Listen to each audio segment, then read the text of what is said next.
こんにちは。私の名前は山田桃香です。出身は日本です。My name is Aneek, and I was born and raised in Vancouver, BC. 名前は本名は松野陽子、ステージネームは西川佳代です。My mom is from England.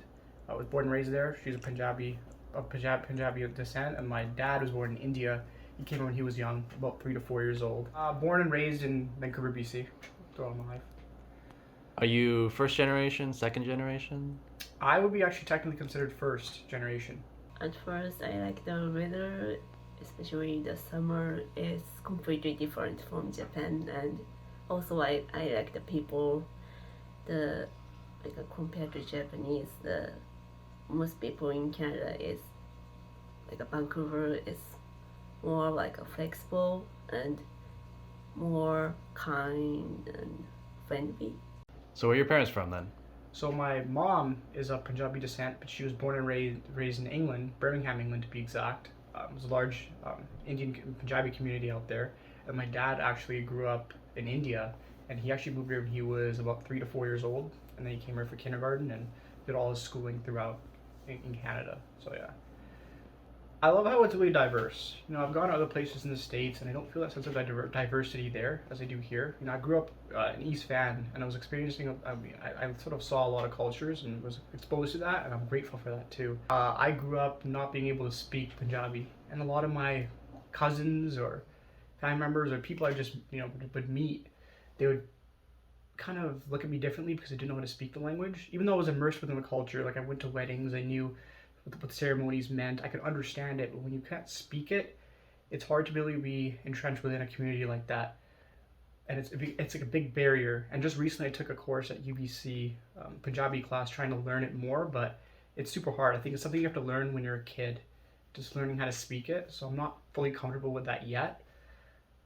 And then also in terms of, I think, even from outside, experiencing like just being a brown male in East Van, you're kind of the minority in a sense. You know, people always tell you that you're not good enough, I think. I remember when I grew up, being brown wasn't cool. When did you come to Canada? 1973 and on Remembrance Day. Ah, are you a citizen of Canada Yes. now?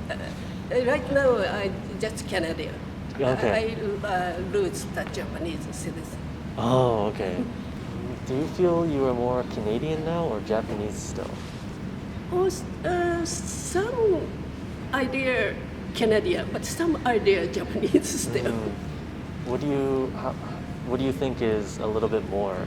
Like, do you still feel very Japanese still when you're in Canada? Yes, because I'm proud I'm Japanese.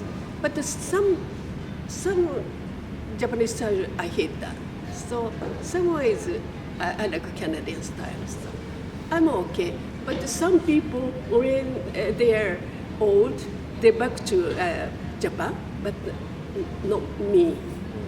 I don't want to go back to Japan to live. I want to live here. Sometimes a stranger talk to me, and I can ask my Instagram account or to have a coffee together. And I think the reason that happened is I'm not Canadian, and they can see easily, and I'm unfamiliar, and I'm not get used to Canada. When I look around the cosmetic or some other stuff, the clerk wasn't talk to me at all. I guess the reason is maybe they judge me I'm not good at English.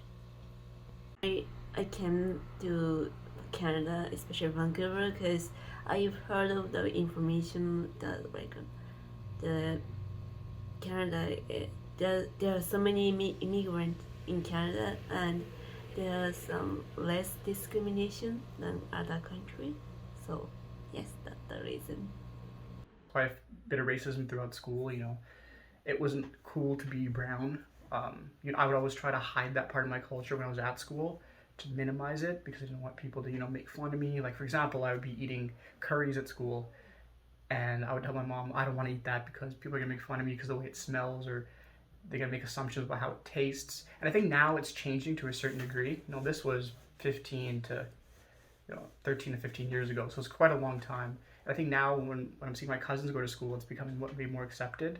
で、どうしてジャパニーズダンス私I don't know わかんないそれ Yeah. 言って。 Why do you learn Japanese dance? Yes, I watched a lot of Japanese dance videos from YouTube, and I found the Japanese dance really elegant and also interesting. So I searched online and found Sasaki Kai, もっとゆっくり喋って and I start to come to classes. No, sorry. Go ahead.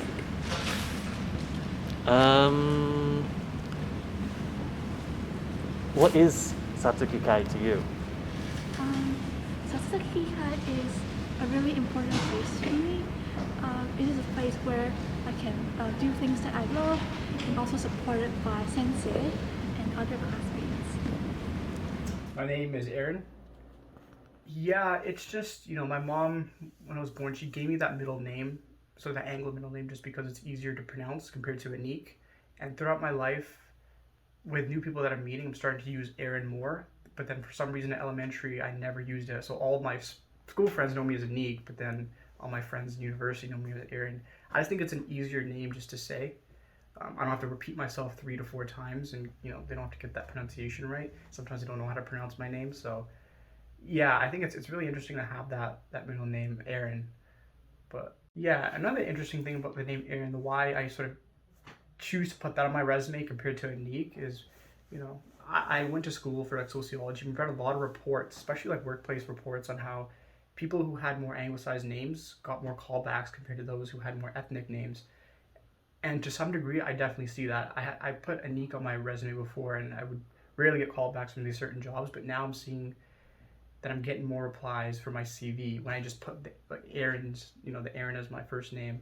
The biggest hardship I think I tend to face with being sort of Indo-Canadian is with being within my own community, I don't feel like I fully belong. I feel like this weird middle ground. I take certain cultures from my Punjabi side, but then I'm not fully Canadian white enough. So you're kind of in this weird middle ground where you're not one or the other. So for example, when I'm asked if I'm Canadian, they'll look at me, I'll say, oh, I'm born in Canada. They'll be like, but where are you really from?